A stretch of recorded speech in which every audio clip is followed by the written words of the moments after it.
Here we go, another exciting episode of Epicenter, an in-depth series featuring business leaders and influencers who are helping to shape tomorrow and today's digital economy together. If you want to check out previous episodes, go to oneepicenter.co. God, I don't know how to start. Ladies and gentlemen, this is Maki Hsieh. I'm going to let you introduce yourself because you've done so many different things around the world. But let's start with adding a little bit of context about Maki Hsieh and the giving back. Oh, I love it. That sounds because great. Sounds really like good. you're helping like the community to highlight the Asian experience in this world. What drove you to get into this passion of yours? Well, it all started out growing up in Taiwan. I grew up in Taiwan. Were you my neighbor? I think so for a period of time. Yeah. See, Ronan and I, for context, we grew up together in Taiwan. And we went to the Taipei American School. And I remember that you and I sang at the Christmas show. And you had corduroy pants, and I had a bowl cut. I was famous for my bowl cut. Yes, that bowl cut was actually quite the Japanese, it was legendary. Taiwanese style haircut. It was a legendary bowl cut. Yeah. And then Ronan and I ran head-to-head against each other for the 8th grade student council president. I lost. No, you won. No, I lost. I lost. You won. Then neither of us No, won. wait. No, you won. I ran for vice president. You ran for president. No, you ran for president. And I was No. so mad at you because you won. I did not win. I was never president. Oh, really? I'm not qualified to be a president. I was mad at you for nothing. Yes. See, let's make up. Yes, we're good friends now. Good friends once again. And now you're serving as a board See, of governors. 33 years you held a grudge against me. I hate Ronan. No, but no, it was really great growing up with you and a lot of other Europeans, and it was a global hub, and Taipei American School was just such a magnet for families and companies and ambassadors to come together, and the kids all went to the school. And it started there, and my mother was a little bit of a fairy tale story, and my mother was always an ambassador of culture, and she always said to us, we always had to think of one word that described the family, one word that describes what you are when people first experience you in a room. What do they experience? And for us, it was ambassadorship. She was very much into being a cultural ambassador. She had 2 masters and a PhD. She taught at Taida, National Taiwan University. Wow. She was this emissary of elegance, right? So she came from Japan, and her mother was a 51st generation of a Korean dynasty. Whoa. So the Silla Kingdom fell, and the last emperor of Korea lost his kingdom to 2 other warring kingdoms, and all the women and children fled under the auspices of being textile garment experts to Japan. So she has this long legacy of sophistication and culture, and all her 4 sisters, they play all these Japanese instruments, and they still Wear kimonos. wear kimonos, and they know the dancing and calligraphy. And actually, our family emblem is on the back of the 500 yen coin, and it's the official seal of the Prime Minister of Japan. So this is はい。 so すごくね、なんか very classic, very elegant. But my father is Taiwanese, and he comes from a whole other side of the world, which is very entrepreneurial. All 3 of his brothers died in Papua New Guinea because Taiwan was colonized by Japan. And during the war, if you were Taiwanese, you were conscripted to the Japanese army. So they fought under a foreign flag, wearing foreign uniforms in a war that they really didn't want to be in. So his brothers all passed away In Papua New in Guinea. Papua New Guinea, and he was the only surviving. You know there's cannibals brother. there, right? There's cannibals and all sorts of scary people in Papua New Guinea. I've never been to Papua New Guinea. Neither have I. Never been there. But so then he decided to immigrate to Japan as a colonial citizen. And he was born in 1921, so he was about 20 years older than Mom. When he went to Japan, he started out trading textiles and peanuts, and he would sell something for a lower price. He would buy something for a lower price, sell it for a higher price, and he did this for a while. Then he went to Waseda University and got his degree. And then he went into sugar, He went into Hershey's chocolates. He became the sole distributor of Hershey's. Whoa. He just built this In Japan. In Japan. He built this import-export empire over the years. And by the time they married, he was the seventh highest taxpayer in Japan. And his company, Matsuya Finance, was the first Chinese-owned import-export and finance company in Tokyo. So the whole idea of scholars and business coming together, of intelligentsia and entrepreneurs converging, of Taiwan and Japan and East and West, because my mother went to America in the 60s and she became an American citizen. So the whole idea of East and West and that whole conversation of what does Asia mean to the United States? And Rockefeller created the Asia Society in the late 50s for the same reason of how do Americans relate and how do Europeans and Caucasian executives relate to Asians and how do we do business in Asia? How do we have this cross-cultural collaboration? So that was very exciting, and that was all starting when my mother and father were meeting. So that really played a large role in my growing up and thinking about what it meant to be an ambassador. But just like every fairy tale, tragedy struck, and I think this is important too, because a lot of times when you think about giving or corporate giving or personal giving, it really does have to start from a place where you had some tragedy happen. Otherwise, you wouldn't understand why it's important to give. So when I was in kindergarten, I came home and my mother drove us around. We were living in Embassy Row. So we looked over a ravine. It was a beautiful place, a beautiful house.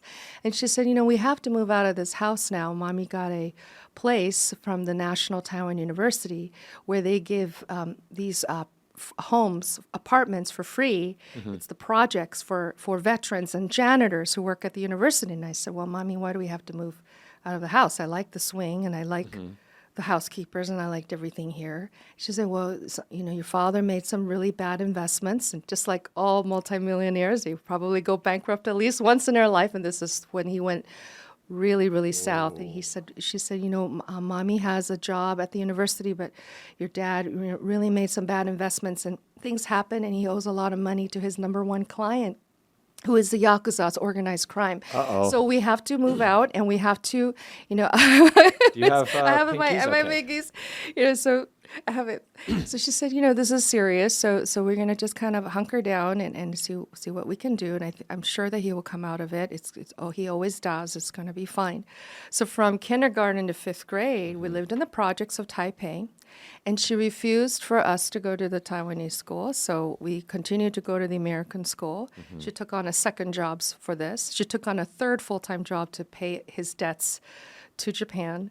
And we lived this way for a couple of years. And I have to say that during this time, we were so poor. I didn't know because I was just a kid, but we had nothing. Like, we had no breakfast. And then for lunch, it was one slice of bread with butter and one bologna folded in half and shoved in a paper bag. And there was no drink or fruit, so I would just drink from the water fountain at school.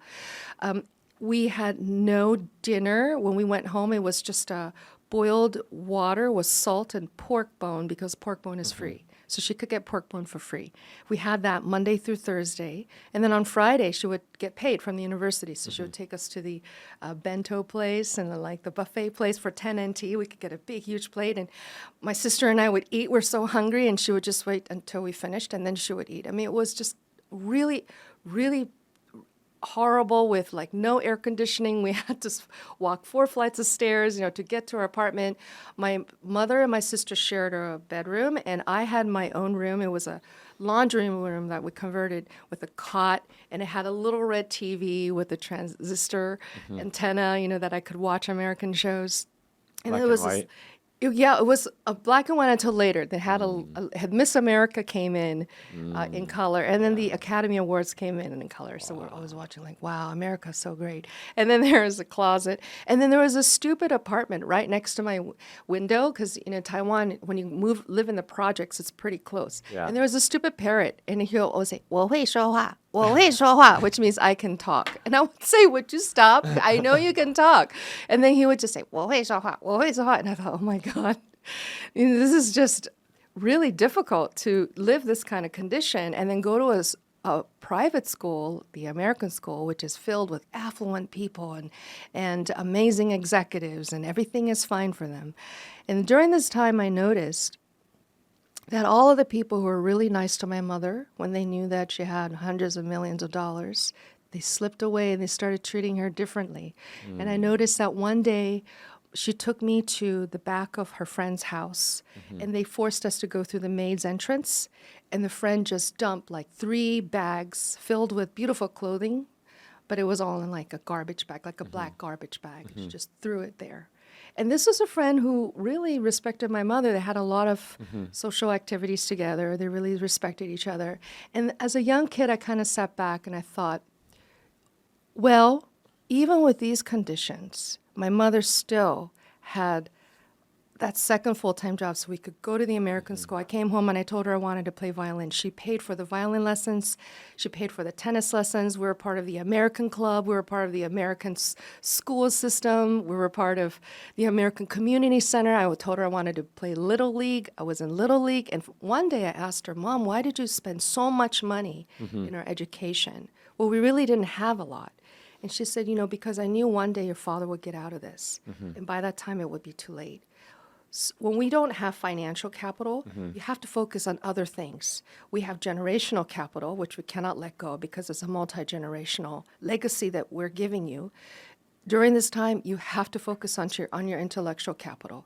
When you're really down, you notice things that you don't know when you're really on top. Because when you're really on top, people really are not as honest with you because they want to impress you maybe, or they're kind of intimidated. But when you're at the bottom, you notice everything because you're down here at the bottom. And I think being there for 5 years in elementary school, it really showed me that little things really mattered. Like free education really mattered. And American school had integrated arts. That was so important. We had choir, we had orchestra, we had band, we had musical theater, we had whatever we wanted because it was a private school system. And I often thought, wow, equity was available to me then, but it's not available to everybody. And that's really unfortunate. So during this time, I realized that when teachers gave to us, or not out of pity, but out of encouragement. And I think that's the other thing is your heart of giving needs to not come from pity, but it needs to come from compassion and from being able to relate that, oh, this family is going through some tough times. So it's really important for families and, compassion of you. Like there were so many classmates who were just so kind during that time. So it really affected me during that time when people are so kind, And then one day, my mom came home and she said, oh, we're moving. I said, where are we moving? She goes, okay, your father transacted something called a REIT. I said, oh, I don't know what that is. She goes, well, it's a big transaction in Tokyo. So now we're back on the hill. We're back on the mansion again. So we're moving out of the projects.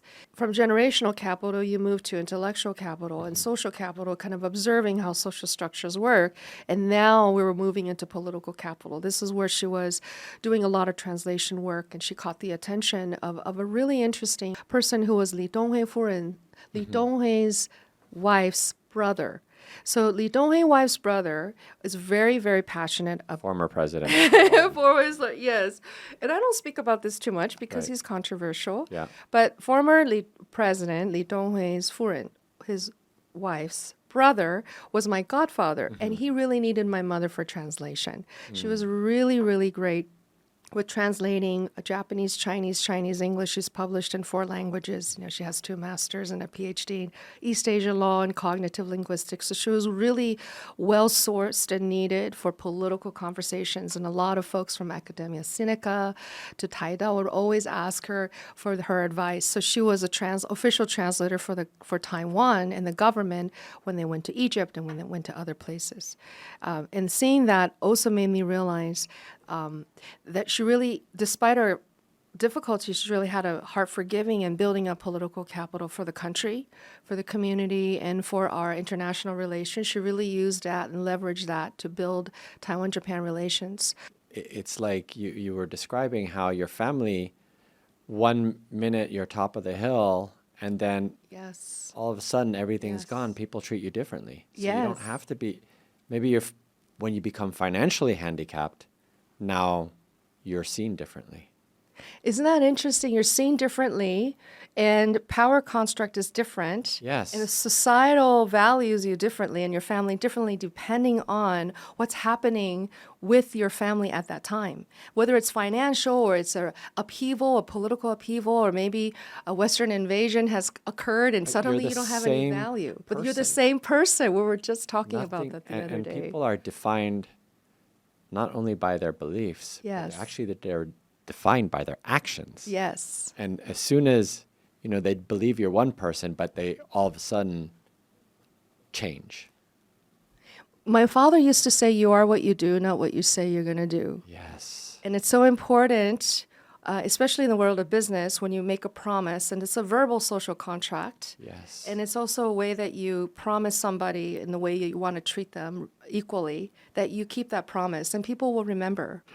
I am the same person, but depending on what construct I find myself in, I have to adjust my narrative. And working for the Walt Disney Company was all about storytelling. So what aspects of the story do you want to highlight? So for example, if I meet an executive who's from Japan, then I'll say, "Oh, hajimemashite." I'll talk in Japanese. I'll say, "Hi, my mother's Japanese from Nagoya. Thank you so much." And if I meet an ambassador from Japan, that is what I'll emphasize. You know what I tell people from Japan when I meet them? What do you say? I was made in Japan. That's you were. That's But I was true. born in You were Taiwan. born in Taiwan. And, That's a lot of detail. A lot of detail, yeah. Let's talk about Jacob now. Let's go back to you. But I think that we make those adjustments and highlights, and we are more complex than we think. I have this wonderful friend of mine, Holly Zhang, who also is helping me with international relations. And we had a 3-hour sushi lunch the other day, and she was talking. She's a journalist and just amazing. She's even interviewed Desmond Tutu. She's super Whoa, cool. cool. And she said, Maki, people are complex, and executives are complex. Leaders who have to drive a P&L or drive a new product launch or go into a new geography, they're actually more complex than they want people to know. So it's okay, actually, to show one facet to one person and one facet to another person. It's almost like these are different facets or pieces of the overall puzzle. And it's okay to be a little bit mysterious. And I thought that was a very interesting perspective from Holly. But definitely when I speak to somebody who's from Korea, I don't talk about the Japanese side. People from Taiwan don't want to hear about the American side, really, because it's very far away. People in America just want to know that I'm an ABC, American-born Chinese, even though I was not born in America. But I'm American-born in Asia, so this is where it gets confusing. How about when I describe myself? Well, you're a Caucasian Western guy who can succeed anywhere. But you can say you are American. True. When I say I'm Chinese, people are like, no, where are you really from? Yes. Huh? Yes, it's true. Still today. Still today. Even in this, when I identify as Chinese. Chinese. Right? No, you're not Chinese. Okay, fine. I identify as a cat. Oh, okay. Identify as a cat.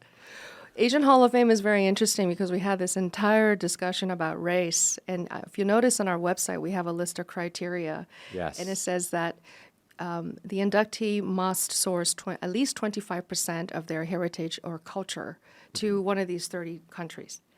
I don't even think we say countries. We say regions. yes.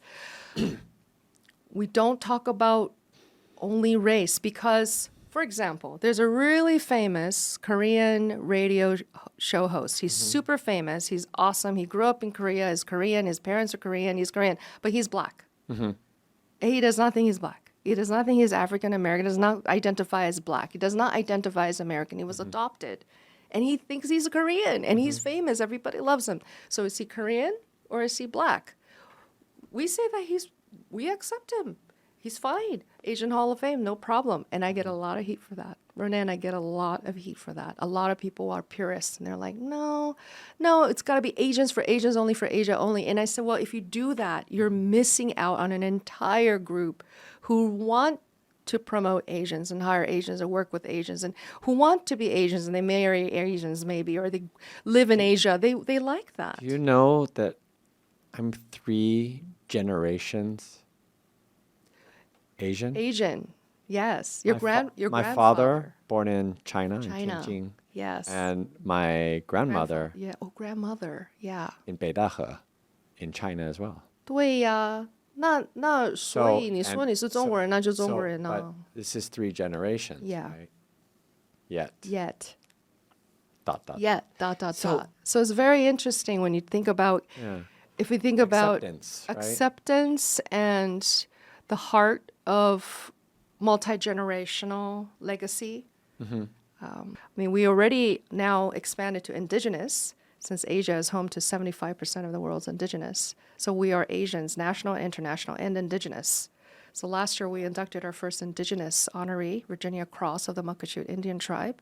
She's the first Indian woman tribal chief in the country, the United States. And then this year we're honoring the founding leader of the San Manuel Band of Indians. So this whole conversation about indigenous and about oppression, repression, suppression, which continues to now, is very interesting, and it's part of our whole giving story of how we can give back and forth So- to each other.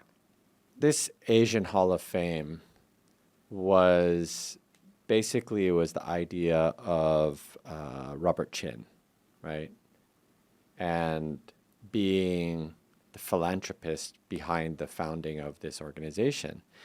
Philanthropy is it about giving the money or is it about giving energy, right? Because I think it's like we were talking and you mentioned that for some reason, like Jews in America and other races are very keen on philanthropy. They believe in giving back. Yes, yes. But damn, Asians got money, but they don't want to give in philanthropy, right? Or do they? Like, tell us about the Asia Hall of Fame. Tell us about Robert Chin and tell us about philanthropy. Asian Hall of Fame was established by Karen Wong. Karen Wong is a 4th generation of the Chin family. And her father, Robert Chin, was a postal worker in Seattle. He's the 3rd generation. And his ancestors came from China to build the Transcontinental Railroad. And then they settled in the Pacific Northwest. They settled in Seattle. And he was delivering mail, and he noticed there was a lot of rejection letters to Chinese families because back in the 50s and 60s, if you had a Chinese name, you were denied mortgages and loans. So he went to his wife, Ruth, and he told her that he wanted to build a book of business as an insurance agent. And that was the best way for him to build a business quickly and get to know a lot of people. So for many years, he started building a book of business, going door to door, selling insurance, learning about the insurance companies and all of the structures and systems and becoming an agent and doing all of it. He built a book of business. Smart. Right? He built the book of business this way. And then in 1960, he opened America's first Asian-owned bank. It was U.S. Savings and Loan in Seattle. And there was a line of people wrapped around the corner to open their account because they wanted small business loans and they wanted mortgages that American banks at that time were not giving to either. Well, they were not giving to Jews either, which is why Jewish families also went and created Goldman Sachs and Lehman Brothers. And, it's a whole similar story.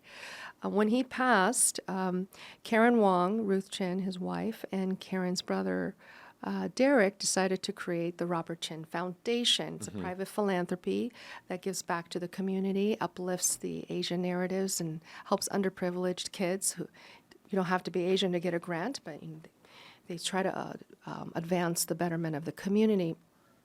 Karen is now the 4th generation. She's gone to Berkeley. She's got a law degree. She's a lawyer. Her husband owns a bank. They're running a bank. She's now financially secure, and she's still noticing that despite all of this, Asians are really not given a seat at the table. They're really not invited to political discussions. You're not seeing a lot of Asians in board rooms or in hospitals in the leadership positions. And she thought, you know what? We ought to create something that really helps give back to the community while also uplift Asian leaders and correct the undervaluation of Asian contributions to America. So she created the Asian Hall of Fame. It was just a dinner party. And originally it was a fundraiser for the Asian Resource Center. It was a community center that she had built for the Robert Chin Foundation. And it was Gary Locke, now the former U.S. ambassador to China. A couple of folks were inducted. Connie Chung, then Bruce Lee, Christy Yamaguchi, then it got bigger and bigger. And this dinner party was getting a little bit bigger than they thought. So while she was giving back to the community, she really didn't think that this was going to blow up to be this really amazing brand, because it was just a dinner.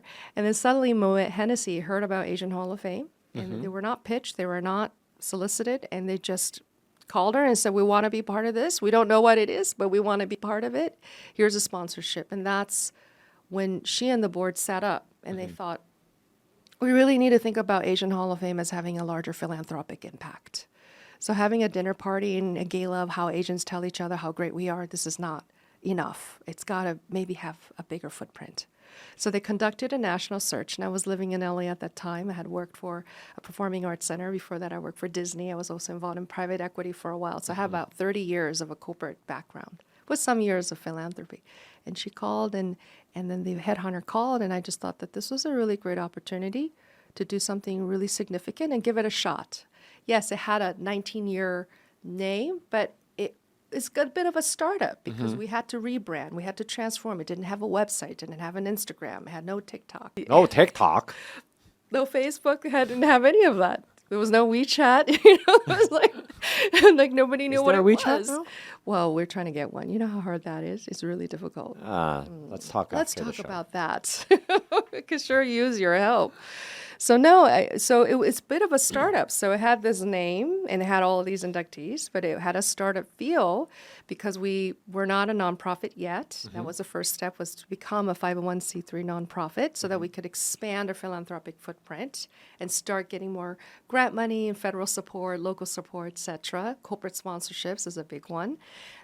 That happened just a few years ago. We opened Asian Hall of Fame savings account with $100 in 2020 and a $25,000 check from a very good founder of mine, Lily Liu, who's always supportive. We closed we closed a couple of months ago. We closed 2022 with $1.1 million of net sales and $111,000 in net profit. We're in the black, which is amazing. Wow. And that came from $100. So it's just keeps growing and growing. And I think that people are hearing about us. We're not soliciting them because we're just so busy getting the programming up and running. Caltech came in as a platinum sponsor. Disney heard about us. They're now one of our supporters. Illumination Entertainment, they gave us a sponsorship. They're really involved. We love them. We're just really grateful, like Chanel and Prada and So what all of these what guys are they? came in. I mean, what is the mandate of Asian Hall of Fame? I mean, what are some of the things that it's doing? So Asian Hall of Fame is a lot like Rock and Roll Hall of Fame, Golf Hall of Fame, Tennis Hall of Fame. There's a lot of these Hall of Fames. There are about 1,100 of them worldwide.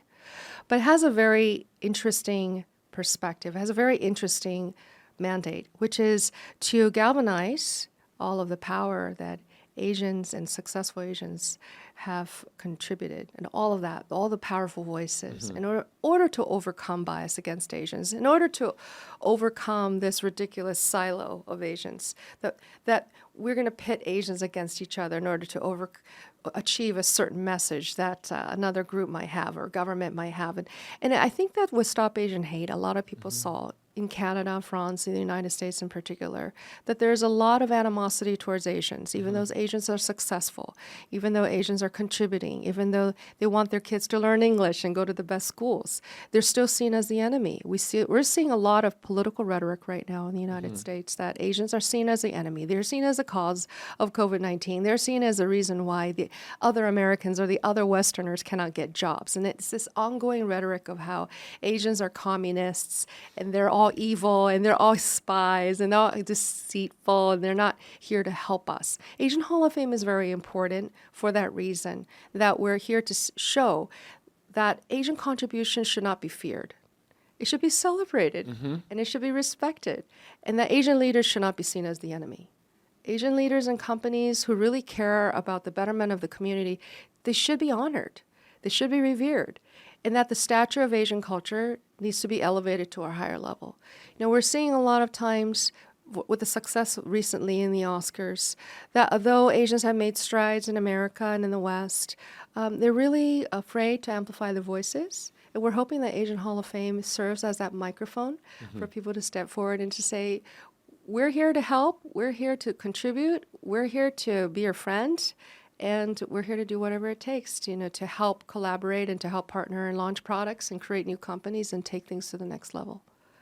So I think it's a really fun and important. And it also has a arm that it helps founders, right? Absolutely. Especially Asian female founders. Yes, absolutely. This in is the tech space. Yes, this is really important for us. Yeah. We sat back when my first 100 days that I started. Yes. We sat back and then we said, okay, we're not in the justice space. A lot of people are doing great things in justice. We're not really in the marching and protesting and rallying and signing petition space because our inductees are very busy, right? They would love to march, but they're very busy running businesses and P&Ls and this is really not their focus. So I said, you know what, instead of trying to guess what our philanthropic impact is supposed to be, let's just conduct a survey. So a survey went out to all of our existing inductees, right? This included Kevin Kwan of Crazy Rich Asians. This included a lot of people, who we really respect, like Major General Tony Taguba of the Taguba Report, very famous advocate of Filipino veterans' rights. This included a lot of people who really had a lot to say. So I got back the survey, and the survey was simple. If we know you're very busy, we know you are advocating for other things like cancer, diabetes, cystic fibrosis, your own community work. What would you like Asian Hall of Fame to advance? We have this big microphone. We're building this big global platform. If we eventually stream on HBO Max, and we're making $20 million a year contract fees. HBO. What would you like us to advance? And unanimously, everyone said, we really need to advance tech, entertainment, and arts incubation, especially for women, founders who are toggling multiple things. They're toggling family and parents and kids and founder obstacles and red tape and how to present the product, but also how to be the face of a launch. I mean, they're toggling multiple things and they're not really getting the support that they need, maybe from their family. Maybe their family's saying, well, it's kind of a crazy thing that you're doing. You're quitting your accounting job to do what? Like, why are you doing that? I mean, in the U.S., they came out with a study last year that out of all of the venture capital investments that went out last year, 0.2% went to Asian women. There weren't any Asian women that got those because there weren't enough Asian women founders who said, okay, well, really wanted to start this thing. Whether or not it's a tech startup or an entertainment idea or a documentary or a book, I mean, the tech, entertainment, and arts incubation is huge for us. So this is an entire pillar, this initiative to fund women, startup capital for them, scholarships if they need, advanced degrees or certifications, whatever it takes to get them to that next level is really huge for us. The other pillar is the academy, where we noticed that folks who have an accent, who are neurodivergent, maybe they're high-functioning autism or Asperger's, who are diversity, maybe they're not Asian, but they really love all things Asia, maybe they're Hispanic, they're not given the opportunity. They need to work, they need to provide for their families. They just want an opportunity. They just want to see what it is that made Asian icons successful. Maybe I can learn and I can be successful too. So our academy is really huge. To date, we've distributed $419,000 of fellowship prizes, free laptops, grants for folks to come in and learn and also help their family advance their career, make their college dreams come true. And then the third pillar, which I'm really excited about, is a whole initiative around trauma, what that means, multi-generational trauma, not just trauma because you experienced a hate crime, but the chair of this, Major General Tony Taguba and his co-chair Ren Hanami are both inductees, and they're very passionate about the idea of making sure that the trauma of imperialism, colonialism, all of that does not get forgotten, and that's why we have the construct today of how Asians are seen as the enemy or they're not seen as equal. So this piece is really important. We're a very big part of the reversal of the Rescission Act, where Filipino veterans who fought for the Americans were then not given the full military benefits that they were promised by Congress. So we're really a vocal advocate of this. But Ren Hanami is also very excited about the whole idea of brain injury survivors, domestic violence survivors, trauma survivors, and human trafficking survivors, making sure most of them are Asian women coming from Asia, that they are rescued, rehabilitated, and they get the training they need to have full-time jobs. What about the Asian woman founder that is in Indonesia or Vietnam or here in Asia somewhere? We would love to collaborate with somebody like Ronan Mintz, who knows a lot of people. I have his email address. So this What's president of AppsFlyer, APAC, who could really direct us, because right now the Women in Tech Entertainment and Arts Guild is co-chaired by Sue Taylor, who is the Chief Information Officer of the Gates Foundation. Wow. And she sits on 2 boards. And then Sunita Lontao, who is a global head of Hewlett-Packard, and she also sits on 2 tech boards. And they're really excited about the idea of making sure that the right women hear about this opportunity to get microgrants. In terms of the incitement, what does that mean? You know, that's an evolving thing. We would love to get your input and have that one sheet ready, but you know, we're ready to roll and we're ready to make an impact and make sure that the great products that women founders have in their minds and on their blueprints, you know, come to reality. And can any crazy rich Asian who wants to support this foundation, can they do that? 100%. I mean, for $100,000, you have 4 women who can actually go to college and we can pay for their fellowship. They can get free laptops. You're impacting 4 lives in a very significant way. You know, for $500,000, you know, you're impacting like 40 people who are of all ages, from college to MBA to grad schools. And guess what? With the current work shortage, they can actually become workers. So we're doing some fantastic work. And yes, if you have $1 million, we can have an entire founders one dedicated to you. $1 million. $1 million. Billion. Yes. So, Maki, you also have accomplished a lot in your own career. You spent a lot of time talking about others, but I think your humbleness is. I think we want to talk a little bit about you. Talk to me about the violin. Talk to me about investment banking, and talk to me about green hats and 4th floors. Well, the interesting thing about music is that I was actually born dead on arrival. The umbilical cord was wrapped around my neck, and I was born, it's called a blue baby. So when I was born, I was already gone. Whoa. And they revived me, but 6 months later, I died a second time, crib death. So this is where Elon and I have a lot of connection, because he had a baby died of crib death. So I died of crib death. There was a blanket over my face, and I stopped breathing. I was dead. Whoa. So I got revived again, so it's twice. Damn, you're a cat. I know, I'm a cat. I've got 7 lives left. But the 2 incidents, what it did was it really affected my hearing, so I couldn't hear out of my right ear at all. And I only had about 30 or 20% hearing in my left ear. And my mother didn't know. None of us knew. And I just went through life as a toddler, not understanding the data that was coming in. And I would just speak my own language for 2 years. My mother was very concerned, you know, because she's teaching Japanese and English and Chinese, and I'm not catching on to the language. And everyone told her, okay, this child is definitely autistic, definitely need to send her to special school. Maybe she has Down syndrome, like there's something very wrong with her, and I don't think that she can ever succeed at the American school because she's not connecting with the world. So my mother, after going through everything, when I was 4 years old, she signed me up for piano, and I hated it. I was like, Helen Keller, I hated the piano. I hated the piano. Didn't we all hate No, but piano? I was mean. I was just a mean. And I had about 4 teachers, and they would all cry. They would quit and cry because I would hit them. I would take my book and like hit their face, and then I would take the pencil and stab them. I was just mean. Wow. And I had these hard shoes, and I would kick the piano, and I would kick them, and they would all quit. So finally I had a teacher who was pretty strict, and she would hit my hand with a pencil. So I'm like, listen, but I still didn't like the piano. I didn't understand what I was doing because I couldn't hear it.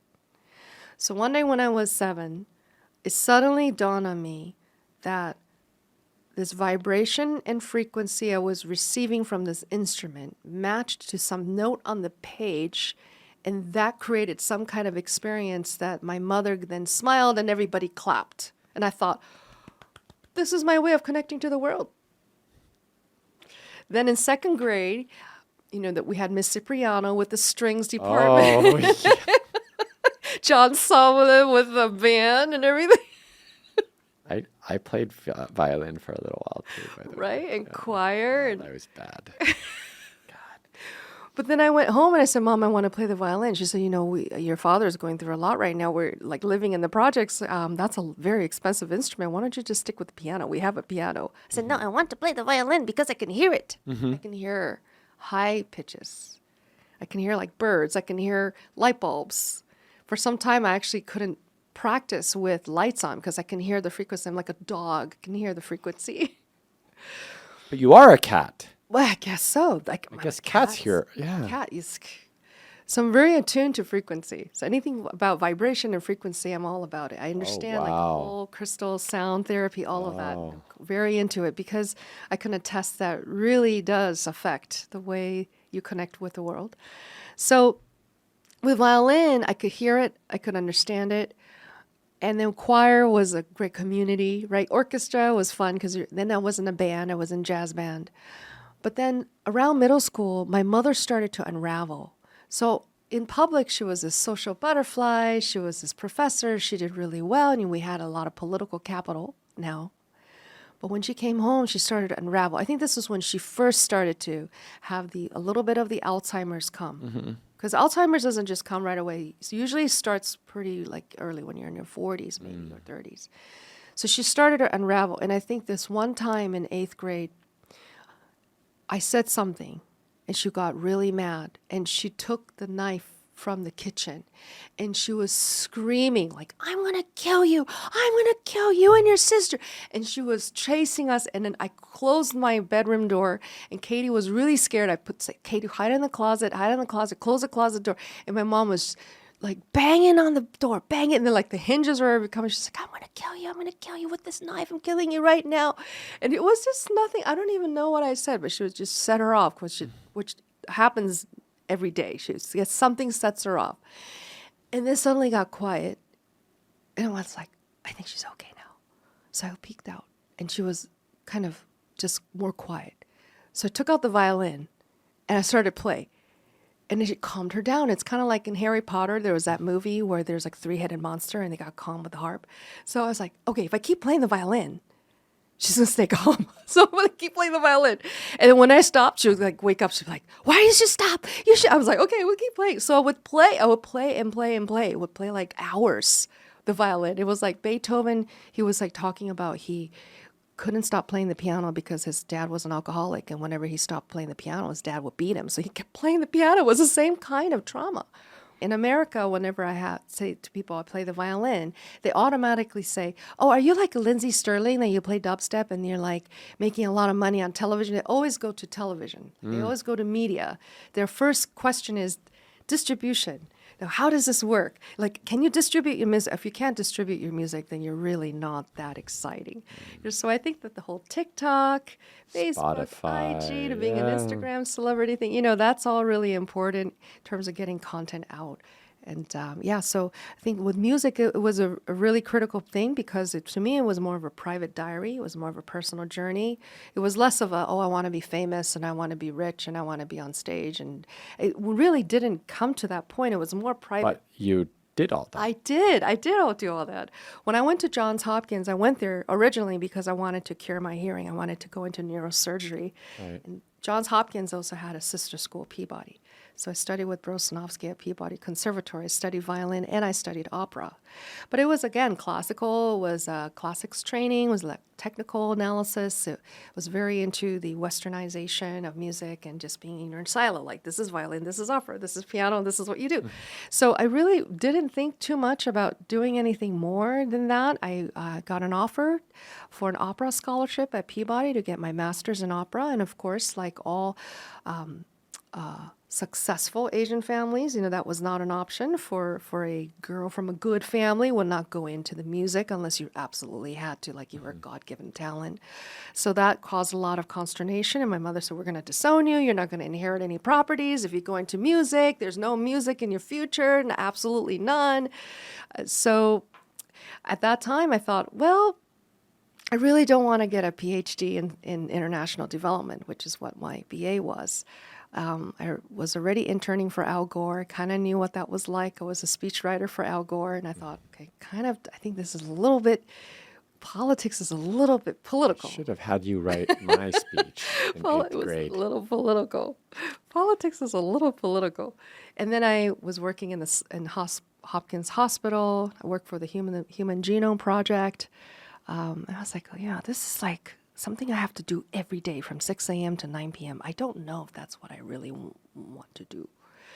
So then Morgan Stanley came on campus and they said, okay, if you know how business works, if you know how cash flow works, especially if you are a woman, this will empower you to help your family, help your country, help your company, help your future. And I thought, sold. I'm going to learn how money works. This is it. I'm going to work for Morgan Stanley. So I'm going to work for money.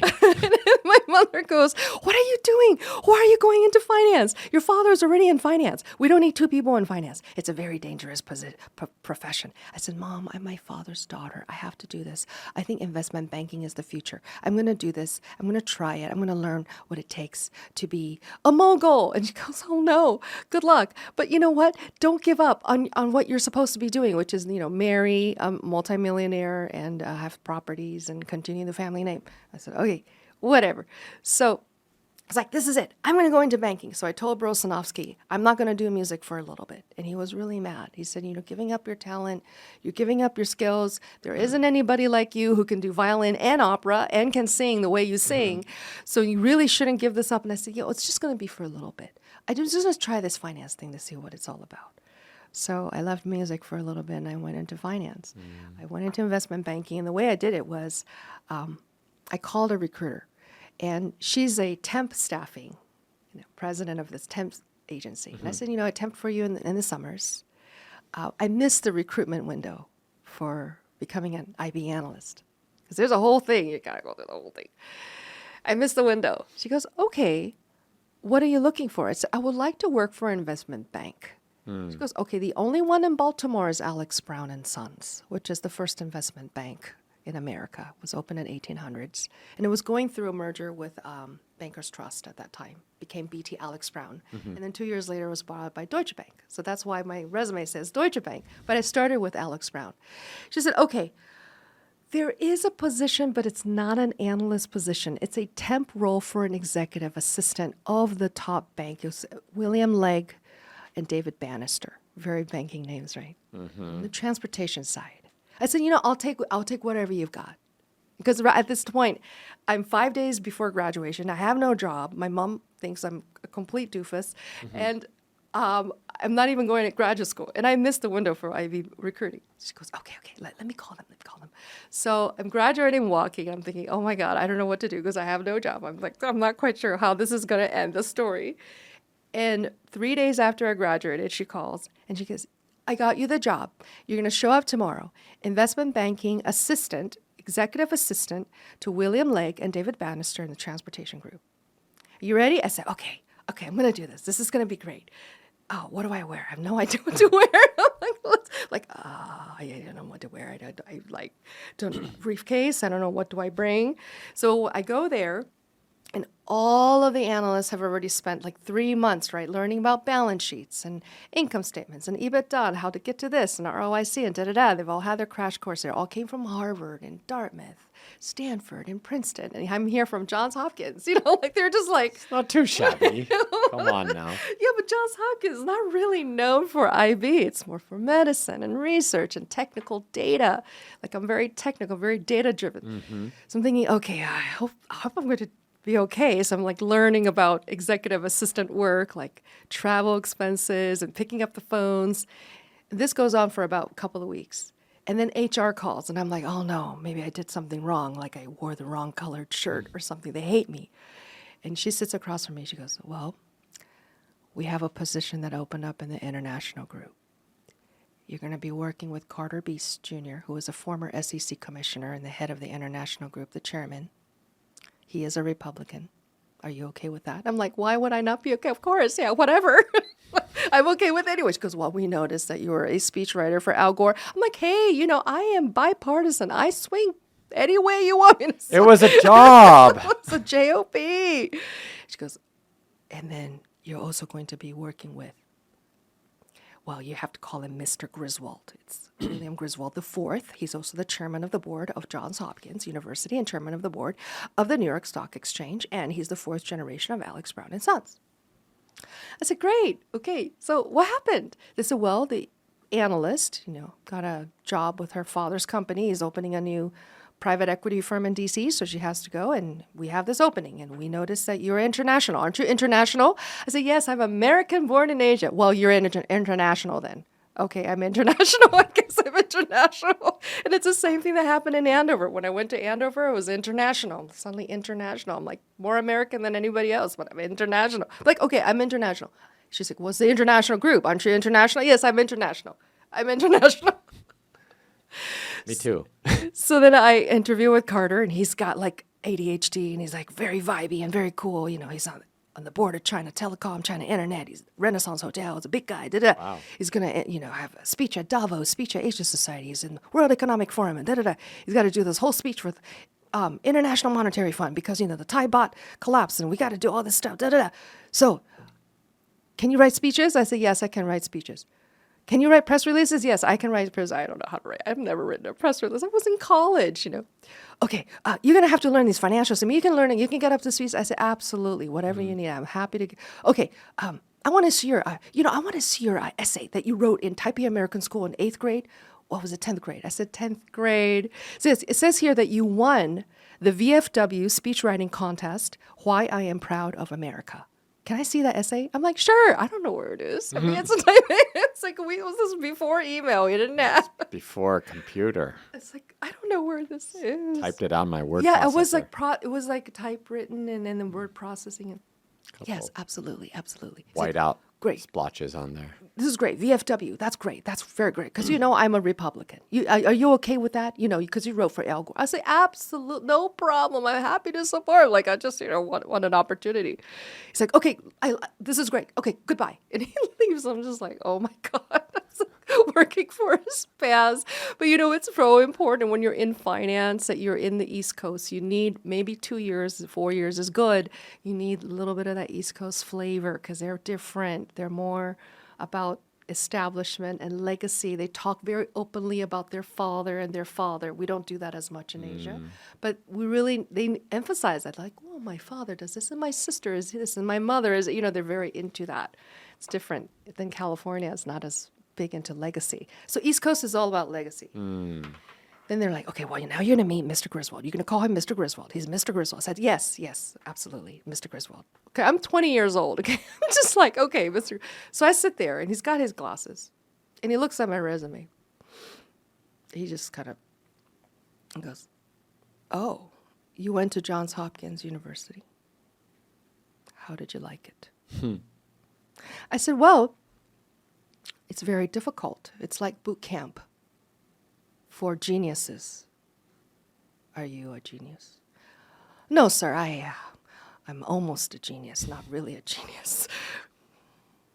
Good, because I am the chairman of the board of the Johns Hopkins University and just donated $10 million to the Peabody Conservatory for their organ. You also are involved in music. I said, yes. Good. Thank you. I said, okay, thank you very much. And that was my interview. I was so nervous. I was like, do I talk about anything? Do I talk about my GPA? No, he just says, no, oh, great. And out of all of those guys who went to Wharton and Harvard, and he focused on Hopkins because that was his connection. And he focused on music because he loved music. And turns out his wife, she graduated from Peabody in piano, so he loves music. So there are things like that kind of started to encourage me to go into music a little bit more. When I got married and I had Camilla, I started working for Del Monte Foods. Because after banking, I moved to California, and they didn't have an IB real strong IB arm out there. There was a lot of private equity VC, but not as much IB. So I went into Wells Fargo, and from there I then went into, on the client side, working for Del Monte. And that was very interesting because I was reporting to the treasurer, and I was doing all this work for Texas Pacific Group, TPG, since they had did this takeover of Del Monte. And I thought that what I learned there really merged all of my interests into one. I didn't have a really great marriage, so I didn't want to go home. And I think this is a very honest thing to say. A lot of times we don't want to go home if we really don't want to go home. Right. So I did everything possible to not go home. So I had 100-hour work weeks. Anytime they had projects, I said, yes, I want to I'm do. not coming home for Thanksgiving. I'm very busy. I got to go. Right on. So they did. Deal team. I'm on the deal team. I was on all these deal teams for M&A, for restructuring, for refinancing. I think my total cumulative transactions closed was about 2.3 billion because we had a reverse Morris Trust for Heinz spinoffs, and I did all this work. But then after the work, I was kind of tired, and I didn't want to go home. So I thought, maybe I should go to the Opera House. San Francisco Opera House is just a trolley ride up. And then I saw the Peabody Conservatory that my mentor, Burl-Sanofsky, had passed. And that kind of set me thinking, well, maybe I should do a little bit more music. So when Camilla, my oldest, was around 3 or 4, I decided to go into the San Francisco Opera House. And I found Sherry Grenewald, and I started training, and I started singing. And I started competing. I was winning all these prizes in opera. I won the San Francisco Art Song Competition. I was doing a lot of work. I even got selected by the Queen Elizabeth competition in Belgium and was one of the four Americans. No, 4 Americans out of 125 singers invited. And then sang for the Queen and sang for Joan Sutherland. I did all this work. It was really exciting. And Del Monte did a little write-up. They said, did you know that this senior manager of finance who wears glasses during the day in a suit is actually an opera singer? And had this little column, right, the Del Monte Times and whatnot. And I swear, Ronan, it was so funny because I think women have a disadvantage in the workplace, not because they're women, but because men don't know how to interact with them. They want to be appropriate, but they want to be cool too. They want to be friends, but they don't want to be inappropriate, so they don't really know what to talk about. Other than your job, what can you talk about? Can you talk about sports? Can you play poker? Can you talk about other things? Now they had something to talk about. So one executive at a time. And just to think, out of a deal team of 100 people, there were 2 women. So I'm one of 2. One at a time. There was hey, I didn't know you like music. Hey, did you go to that Rolling Stones concert and blah, blah. They were starting to talk about music because they could talk about music. And we were starting to connect through music. And I never thought that I could use music as a way to advance my visibility in a company. I just thought music was a side thing that I did to make mom stop crying. I thought, wait a minute, this could be something that could actually be integrated in the corporate world. So I started doing more music, and people started being more interested. And they'll say, hey, did you want to be on this deal team for this thing that we're doing? And I say, we need another finance. Yeah, absolutely, happy to do it. It's hey, you doing any concerts lately? So there was something to talk about other than your job. So I think a lot of times women would complain, well, I'm not really getting bumped up in my career. I'm not being promoted. A lot of it is because the social structure prevents that from happening. A lot of promotions and a lot of projects happen because you're just hanging out. You're hanging out, or you're having beers, or you're in a thing, in a concert, and watching baseball, and then you're talking, and then something happens. You have to have the opportunity to hang out. A lot of women also want to rush home to take care of the kids, or they're rushing home because they're worried about what's happening at home. So if you don't have a structure at home to take care of things at home, you're not going to want to hang out. So here I am hanging out.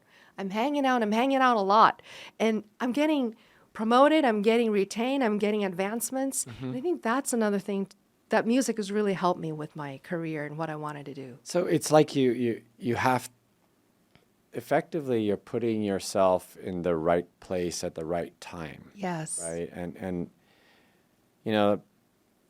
it's, I don't want to relate it to luck because it's not luck, but you make your luck, right? By making yourself more accessible, right? Yes. In being in the right place. Yes. And creating this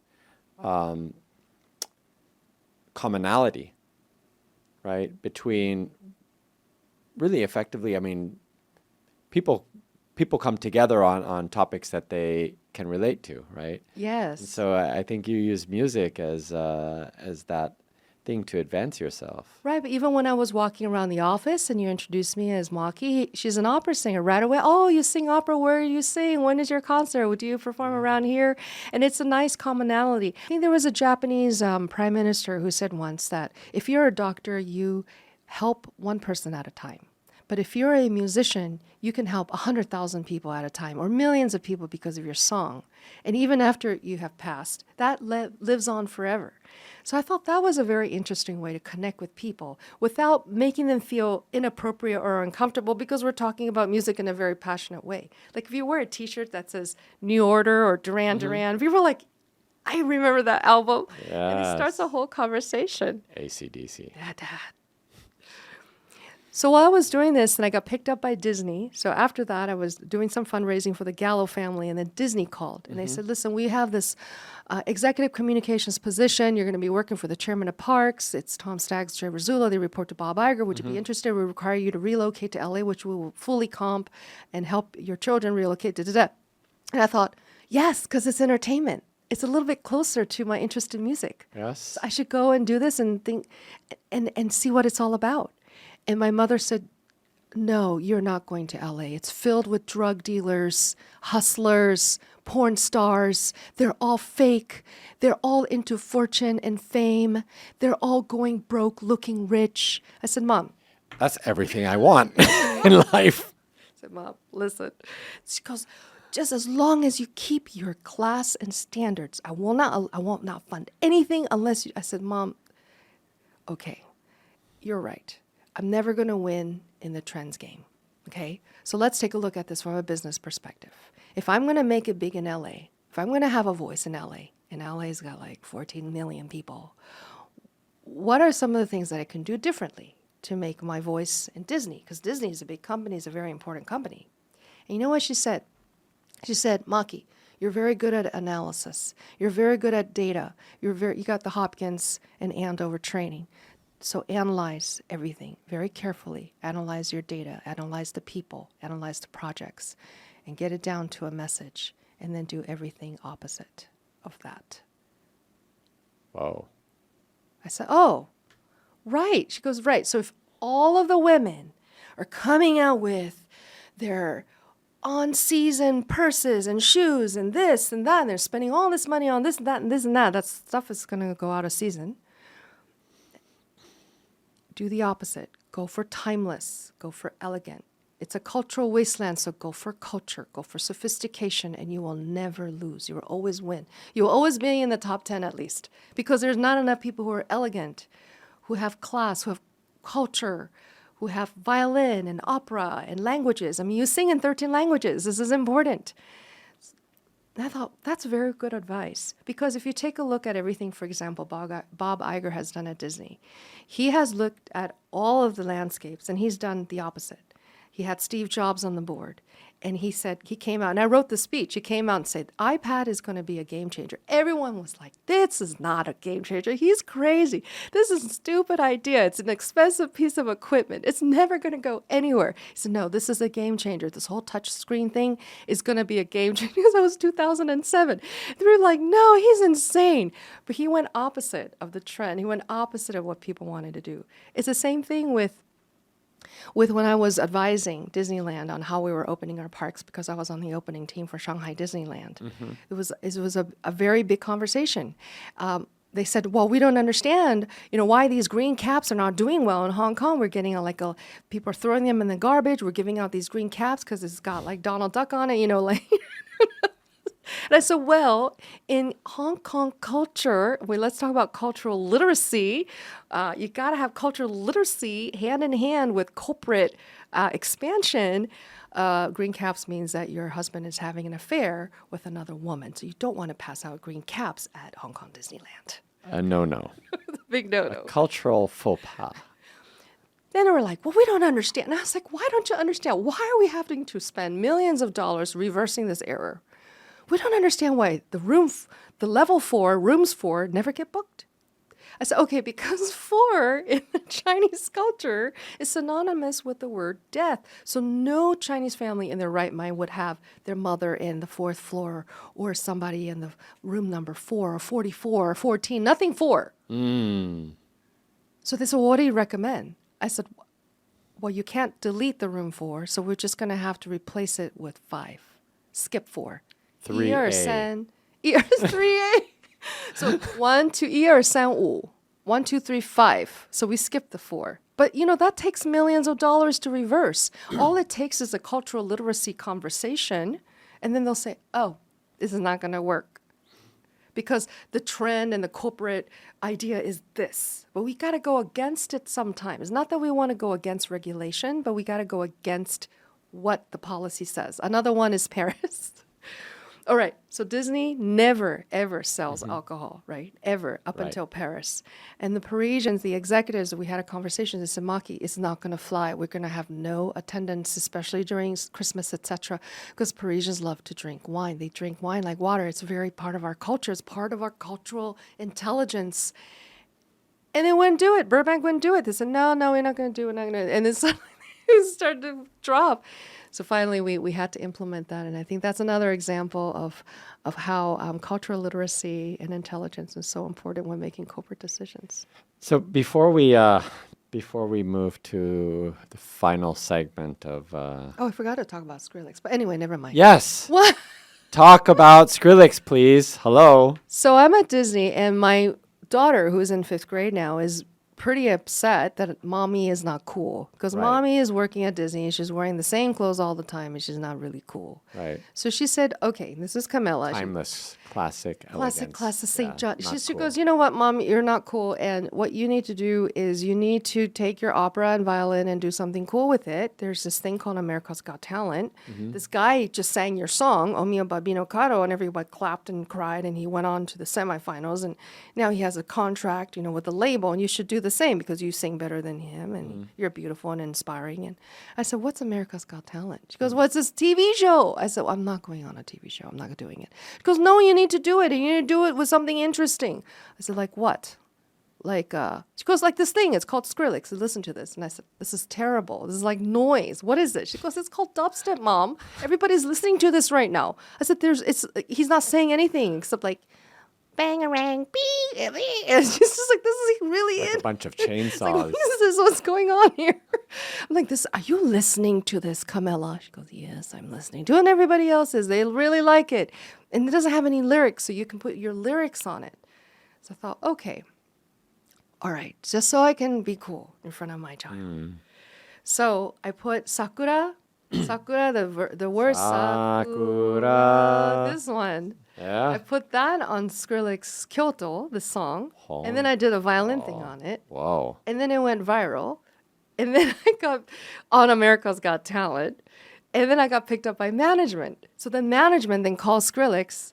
And they go, oh, you know what? This is the artist who played to your song. He's really cool. It's like #1 on Reverb Nation, for 5 weeks in the U.S. and global for electronic dance music. And we think that she should play with you at Burning Man. And they're like, oh yeah, she should definitely come and fly in. And I said, okay, here's the thing though. I'm a single mother, and I gotta be back by 6 p.m. or 6 a.m. so I can take my kids to school. They're like, what is this? What is this? Take your kids to school. It's Burning Man. I was like, yeah, but you're doing this during like summer school, and I got to take them to school. I'm an Asian parent. Hello. I said, okay, so we'll fly you in private jet to Black Rock City. You'll step off, and then you'll play. Then you can do a couple little things and go on an art barge and then go back. Like Pasquale Rotella has an art barge, so go on that one, and then you'll fly back, and then you'll be in time for the 6 a.m. drop off of your kids to summer school. I said, okay, that sounds great. So that's what I did. So I went in, played with Skrillex, and he was like, oh yeah, my buddy over there, he could use some violin. Go play with him. I was like, who's that? I said, Diplo. Go play with Diplo. I'm like, all right. So I played with Diplo also, and it was at Camp Question Mark, and everyone was all excited and having fun, and it was all this great stuff. And then afterwards, I was like, thank you so much. And then they'll go on the art car, and the art barge had this guy on there, and he was with Pasquale Rotella, and we were just kind of hanging out against this. The thing is hanging out, right? And then Disney went, the first week I started at Disney, they said, okay, the most important word you can say is absolutely. Just say absolutely, nod, smile, and say, absolutely, I'm going to do it, no problem, and then figure out how to do it later. I said, okay, absolutely. They're like, can you go to the Oscar? Absolutely. Happy to be, yes, happy, absolutely. Yeah, go talk, go hang out over there, okay? And then we're going to leave in about an hour. Okay, sure, absolutely, whatever you say. So I'm just hanging out and just talking and talking. And the guy standing next to me, we're talking. He's kind of stuttering a little bit, had a little bit of an accent. We were talking. He was like, yeah, this thing, I'm great at this thing, this car. It's on a battery. I said, you created a car that's on a battery? Really? Like electric or battery? Like, I don't understand. How does it move? He goes, well, it's called Tesla. Kind of fun. I don't know. I don't know if it'll go very far. I said, oh, it sounds kind of nice.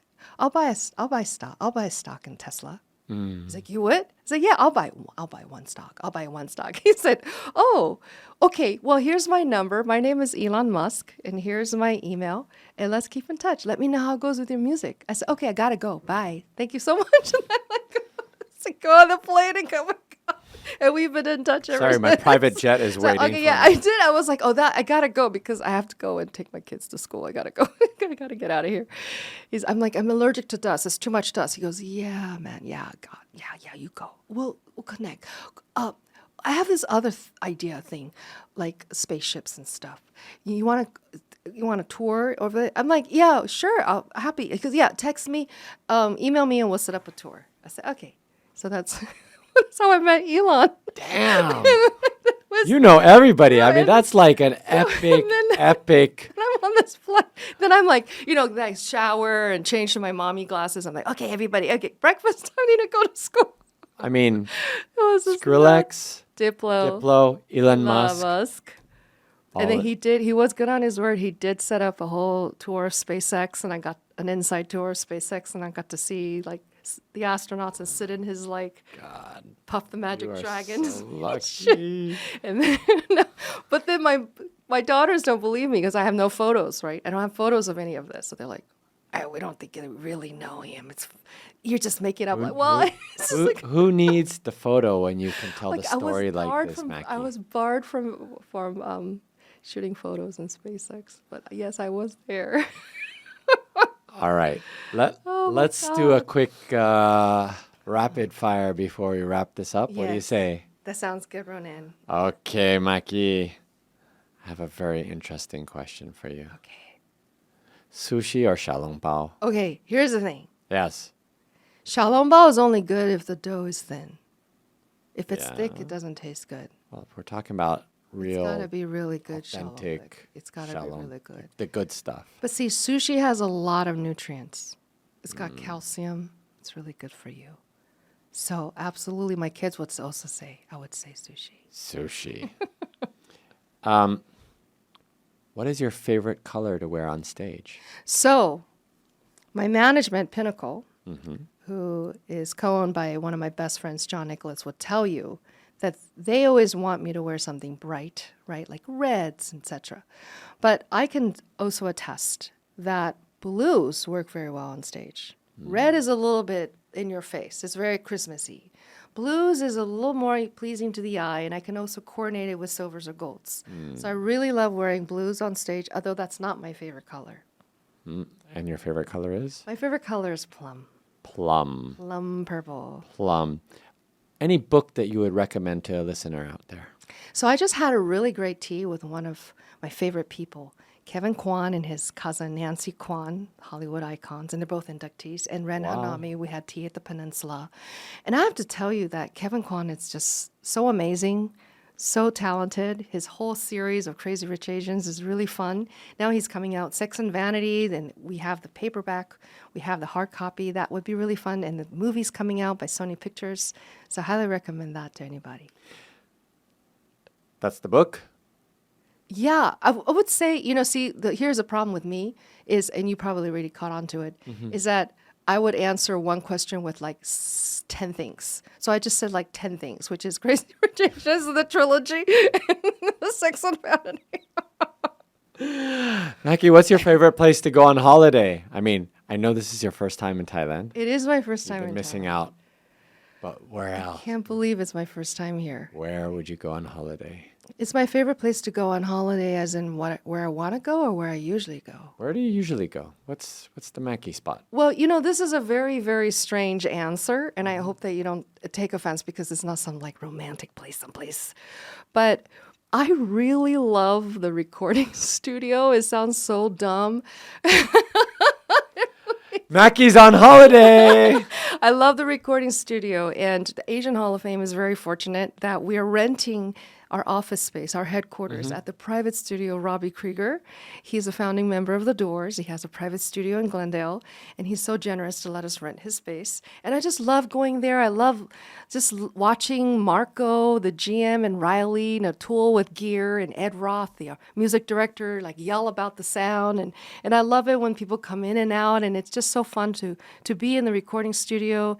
Asian Hall of Fame also has this really cool program where non-Asian artists, Grammy and Rock and Roll Hall of Fame artists, are honored because they're expanding our brand to a new audience. And being a Grammy governor, it's important that we continue this collaboration. So we get a lot of Grammy artists like Danny Serafin of Chicago, Chris Novoselic of Nirvana, Hiro Yamamoto of Soundgarden, and now you got Kim Thale. He's also nominated for induction. Matt Cameron of Pearl Jam. He's going to be a Goodwill ambassador this year. So it's really great just to have like a nice cohort, a nice family in the recording studio. I can just spend days there, like a vampire, like a bat, like in the cave. We have some work to do here in this little studio of ours. If you could invite 3 people, any 3 people, alive or otherwise, to dinner, who would they be? You know what? I would love to invite my dad. He passed away 6 years ago. And I didn't know he was alive because 25 years ago, my mother told me before I got married that my dad had died in cardiac bypass surgery. She was so mad at him for all of the things that he did to the family that she didn't want him to be alive. So I didn't know he was alive until about 5 days ago when I started helping my mother with some paperwork. And I'm talking to my cousin, who's 87, who I've never met and didn't know was alive, and discovered my father actually passed the same year my sister passed. So he passed in 2017. And I've just never had we've never talked about my wedding photos or my career path. He doesn't know about my kids. He's never met them. Like, it would be really nice to have him come over for dinner. And it would be really nice for my mother to be at dinner too. Because, the whole relationship was him just sipping tea and her yelling at him. So I think that would be very interesting to enact, just to see what that's all about. And I think that the third one, it's an interesting question because I thought, would it be like an artist or would it be a politician or a businessman? You know what? I have to say that I have a real affinity for Steve Jobs. I would just love... And, I want him to bring his daughter, too, because I would just love to hear, like, his thought behind his company, how he built it, all of the things that he did, and then his daughter and what that meant. Like, what does that mean to have a daughter who you really didn't connect with until later in life when you're dying of pancreatic cancer? Does it have to go to that extent? So I actually invited 4 because his daughter is with Steve Jobs. That's okay. plus 1. It's +1, right? So yeah, that's my answer. That's amazing. Maki, this has been such an epic discussion. You're such a great storyteller. Oh, so happy. You have so much to say, and I think we could go on for another 3 hours, but I'm just so appreciative of you being on Epicenter today and sharing so much of your life with the audience, and there's so much to learn from that. Well, thank you so much, Ronan and Epicenter AppsFlyer. This has been an amazing experience. My first time in Thailand and Bangkok in your amazing headquarters here, and it's just been a delightful experience. And everything that I just said is going to be in my book, Made in Taipei. So I hope that the next year that we get together, we will be talking about the book. So look forward to it. Awesome. Thank you, Maki. Thank you, Ronan. Thank you. Thank and you. See you all.